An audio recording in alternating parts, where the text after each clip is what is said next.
بسم اللہ الرحمن الرحیم۔ اعوذ باللہ من الشیطان الرجیم، بسم اللہ الرحمن الرحیم، وبہ نستعین۔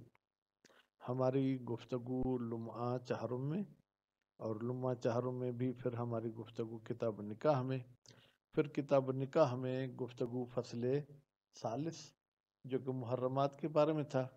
محرمات 3 طریقوں سے ہوتی ہیں: نسب کے ذریعے، رضاء کے ذریعے، اور مصاہرہ وغیرہ کے ذریعے۔ مصاہرہ کا مطلب ہے دامادی وغیرہ۔ تو نسب والا سلسلہ ختم ہو گیا، رضا والا سلسلہ چل رہا ہے۔ آج بھی ہم رضا کی شرائط بتائیں گے کہ وہ کون سا دودھ پلانا ہے جو محرمیت کا سبب بنتا ہے، جبکہ پچھلے درس میں بھی ہم نے چند شرائط بتائے تھے۔ اس درس میں بھی جو ہے کیا ہے، ہم کچھ شرائط کی طرف اشارہ کریں گے۔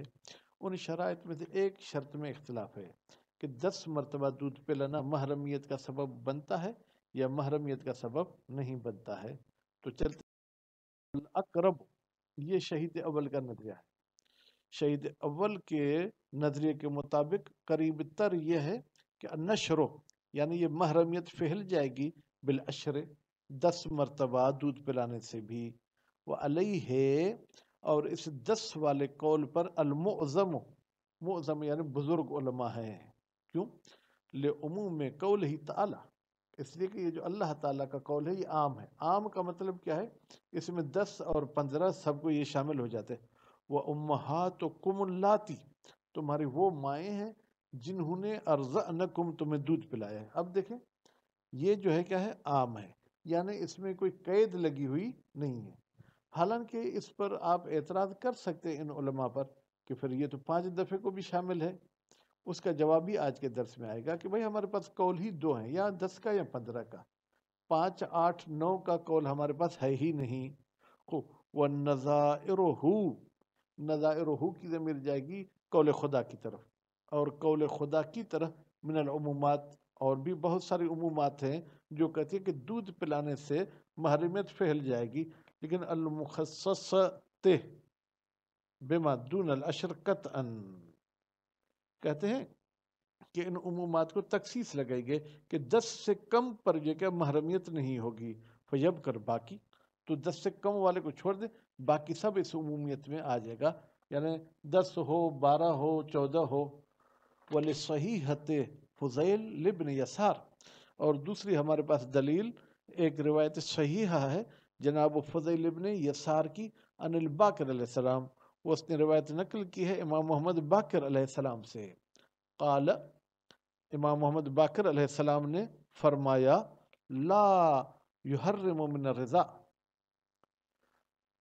حرمت نہیں آئے گی دودھ پلانے سے الا المجبور، سوائے مجبور کے۔ بعض نے اس کو مخبور بھی کہا ہے۔ قال قلت وما المجبور، پھر راوی کہتے ہیں کہ مجبور کا لفظ میرے لیے تھوڑا سا پریشان کنندہ تھا۔ میں نے امام سے پوچھا وما المجبور، یہ مجبور ہے کیا؟ قال، تو امام علیہ السلام نے فرمایا، تربی، وہ ماں جو تربیت کرتی ہے، اور زئر وہ دایا، ٹھیک ہے، تستاجر جو کرائے پر جو ہے کیا ہے وہ لائی جاتی ہے، اور امتن تشترا، یا ایک ایسی کنیز جس کو خریدا جاتا ہے، ثم ترضع، پھر وہ دودھ پلاتی ہے 10 مرتبہ، یروی الصبی وینام، وہ بچہ پیٹ بھر لیتا ہے اور پھر وہ سو جاتا ہے۔ خوب، تو اب دیکھیں پہلے کا لا یحرم، پھر کا الا المجبور، لا اور الا یہ مثبت میں تبدیل ہو گیا، یعنی یہاں پر دیکھیں اس میں یہ کیا کہا، ترضع 10، 10 مرتبہ دودھ پلائے، بس اس روایت کے مطابق 10 مرتبہ دودھ پلانے سے جو کہ محرمیت آ جاتی ہے۔ وَلِأَنَّ الْأَشْرَ، یا اشر بتحقیق 10 تنبت اللحم، وہ بچے کے گوشت کو بھی جو کہ بچے کے جسم پر ابھارتے ہیں، وہ گوشت کو بھی اس پر لے آتے ہیں۔ کیوں؟ لصحیحۃ عبید بن زرارہ، اس لیے کہ روایت صحیحہ نقل کی ہے جناب عبید نے جو بیٹا ہے زرارہ کا، ان صادق علیہ السلام، امام جعفر صادق علیہ السلام سے۔ وہ روایت لمبی چوڑی ہے، الی ان قال، یہاں تک کہ راوی کہتا ہے، قلت وما الذی یمبت اللحم، اے میرے امام مجھے بتائیں وہ کون سا دودھ پلانا ہے جو گوشت بچے کے جسم پر پیدا کرتا ہے، وہ دم، اور اس دودھ کی وجہ سے بچے میں جو ہے کیا ہے وہ خون بھی پیدا ہوتا ہے. فقال علیہ السلام، تو امام نے کہا، کیا کہا؟ کأن یقال، گویا کہ کہا جاتا ہے، اشر رضعات، 10 مرتبہ دودھ پینے سے بچے کے خون میں بھی اضافہ ہوتا ہے، اس کا گوشت بھی آ جاتا ہے. والاخبار المصرحۃ بالخمس عشرۃ ضعیفۃ سند، اور وہ احادیث جو کہتے ہیں کہ 15 مرتبہ دودھ پلایا جائے ان کی سند ضعیف ہے. اور قریبۃ من ہو، یا وہ قریب ہیں ضعف سند کے، تو نتیجے میں ہم ان احادیث کو نہیں مانیں گے. تو اب اس قول نے 10 مرتبہ کو ثابت کر دیا. شہید ثانی سے پوچھتے ہیں کہ آپ کی نظر میں یہ 10 مرتبہ والا قول صحیح ہے؟ شہید ثانی فرماتے وہ فیہ نظر، اس 10 مرتبہ والے قول میں مجھے اعتراض ہے. کیوں؟ لمن صحت الخبر الدال علی العشر، اس لیے کہ ہم منع کرتے ہیں اس خبر کے صحیح ہونے کو جو دلالت کرتی ہے 10 مرتبہ پر. فإن فی، بتحقیق اس خبر 10 والی کے جناب راویوں میں سے ایک محمد ابن سنان ہے، وہ ہوا ضعیف. محمد ابن سنان کوئی اچھا آدمی نہیں ہے، بلکہ یہ کمزور بندہ ہے. یعنی یا تو ایمان کے لحاظ سے کمزور ہے، یا حافظے کے لحاظ سے کمزور ہے، یا سچ بولنے کے لحاظ سے کمزور ہے. علی اصح القولین، اس محمد ابن سنان کے بارے میں 2 نظریں ہیں. 2 میں سے جو صحیح تر قول ہے وہ یہی ہے کہ یہ ضعیف ہے، اور وہ اشہرہما، اور ان دونوں قولوں میں سے مشہور بھی یہی ہے کہ یہ بندہ ٹھیک نہیں تھا. وَأَمَّا صحیحۃ عبید، اچھا چلیں، عبید والی حدیث صحیحہ تھی، اس نے بھی 10 مرتبہ کہا. کہتے ہیں اس میں فَنَسَبَ الْعَشَرَ إِلَىٰ غَيْرِهِ، امام نے اپنے طرف سے تو نہیں کہا، امام نے کہا گویا کہ کہتے ہیں کہ 10 مرتبہ، ٹھیک ہے. مُشْعِرًا بِعَدَمِ اِخْتِیارِهِ، یہ بیان کرتا ہے کہ امام علیہ السلام خود جو ہے کہ اس 10 والے نظرے کو انتخاب نہیں کرتے ہیں. وَفِي آخِرِهِ مَا يَدُلُّ عَلَى ذَلِكَ، اور اس حدیث کے آخر میں کچھ ایسے جملے بھی ہیں جو دلالت کرتے ہیں علی ذالک، کہ امام نے 10 والے نظریے کو قبول نہیں کیا. بھائی وہ ذرا الفاظ ہمیں بتا دیں. فَإِنَّ سائلہ، بتحقیق سوال کرنے والے نے، لما فہم منہ، جب سمجھا امام کے قول سے، کیا سمجھا؟ عدم ارادت ہی، کہ امام نے 10 کا ارادہ نہیں کیا. قال لہو، تو پھر راوی نے امام کو کہا، فَهَلْ تُحَرِّمُ عَشْرُ رضعات، کیا 10 مرتبہ دودھ پلانا بھی حرام ہونے کا سبب بنتا ہے؟ قال دعذا، امام نے کہا چھوڑو اس بات کو. کیا مطلب؟ اگر امام اس بات کو مانتا تو یہ دعذا کا لفظ نہیں کہتا. وقال، اور امام نے کہا، ما یحرم من النسب، یا ما یحرم من النسب فهو یحرم من الرضاع. بھائی وہ رشتے جو نسب کے ذریعے حرام ہوتے ہیں وہی رشتے دودھ کے ذریعے بھی حرام ہوتے ہیں. یعنی بہن نسب والی حرام ہے تو دودھ والی بھی بہن حرام ہے، بیٹی نسب والی حرام ہے تو دودھ والی بھی بیٹی کا حرام ہے. فلو کان حکم الاشر حقاً، اگر 10 والا حکم حق ہوتا، لما نسبہ علیہ السلام، تو امام علیہ السلام اس 10 والے حکم کی نسبت نہیں دیتا الی غیرہ، دوسروں کی طرف. بل کان یحکم، بلکہ امام خود حکم لگاتے، بہی اس 10 کا، من غیر نسبت، بغیر کسی نسبت کے. وَإِعْرَاضُهُ علیہ السلام، اور امام علیہ السلام کا منہ موڑنا، ثانیاً دوسری مرتبہ، عن الجواب، جواب نہیں دیا، الی غیرہ، امام نے کہا اس کو چھوڑو بھائی، نسب اور رضا کی بات ایک جیسی ہے. مشعر بتقیت، یہ گویا کہ بتا رہا ہے کہ امام علیہ السلام حالت تقیہ میں تھے، کیونکہ شاید کوئی مخالف موجود تھے. وعدم التحریم بالاشر، اور امام جو ہے اس 10 کے ذریعے حرام ہونے کے قائل نہیں تھے. فسقط الاحتجاج من الجانبین، تو نتیجے میں نہ 10 والوں کی ہم بات مانیں گے نہ 15 والوں کی بات مانیں گے. اب کیا کریں؟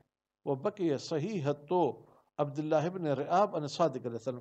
ہاں، باقی ایک روایت ہمارے پاس موجود ہے جو روایت صحیحہ ہے، اور وہ بھی کس کی ہے؟ عبداللہ کی، جو بیٹا ہے رعاب کا، عن صادق علیہ السلام. قال قلت لہو، میں نے امام علیہ السلام کو کہا، ما یحرم من الرضا، اے میرے امام مجھے بتائیں کہ دودھ پینے سے کون سی چیز ہے جو محرمیت کا سبب بنتی ہے؟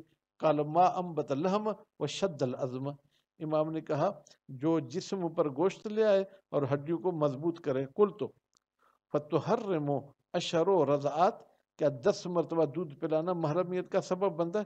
قال اللہ، امام نے کہا نہیں، یعنی 10 کی نفی کر دی، لأنہا اس لیے کہ یہ 10 مرتبہ لا تنبت اللحم ولا تشد العظم، ٹھیک ہے، یہ نہ تو گوشت کو بڑھاتے ہیں نہ ہڈیوں کو مضبوط کرتے ہیں 10 مرتبہ.